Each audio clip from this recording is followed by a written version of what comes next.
नमस्कार, आपण पाहत आहोत बहुजन आवाज न्यूज चॅनल।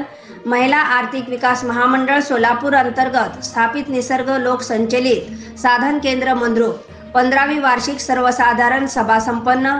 यावेळी प्रमुख पाहुणे महिला आर्थिक विकास महामंडळ मुंबई मुख्यालयाचे रवींद्र सावंत, सिद्धराम माशाळे तसेच जिल्हा कार्यालयाचे जिल्हा समन्वय अधिकारी सोमनाथ लामगुंडे, संतोष पाटील, बँक ऑफ इंडियाचे राम वखरडे, दक्षिण सोलापूरचे नायब तहसीलदार जितेंद्र मोरे, मंद्रुप पोलीस ठाणेचे प्रशांत हुले तसेच जिल्हा मध्यवर्ती बँकेचे शाखा अधिकारी पाटील, यूटीआयचे सतीश, रेष्टीचे दीपक तसेच निसर्ग CMRCचे अध्यक्षा लक्ष्मी गायकवाड उपस्थित होते। या कार्यक्रमाचे प्रास्ताविक निसर्ग CMRCचे व्यवस्थापक रेखा कदम यांनी केले।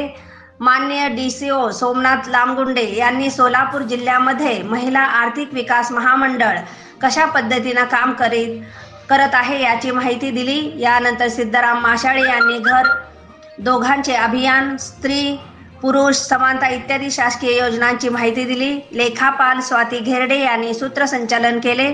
या कार्यक्रमास CMRC सहयोगिनी येसुबाई पुजारी, अर्चना शिंदे, अनिता कोरे, सविता टिंगरे, प्रदीप सपकाळ, अजित उडानशिवे उपस्थित होते।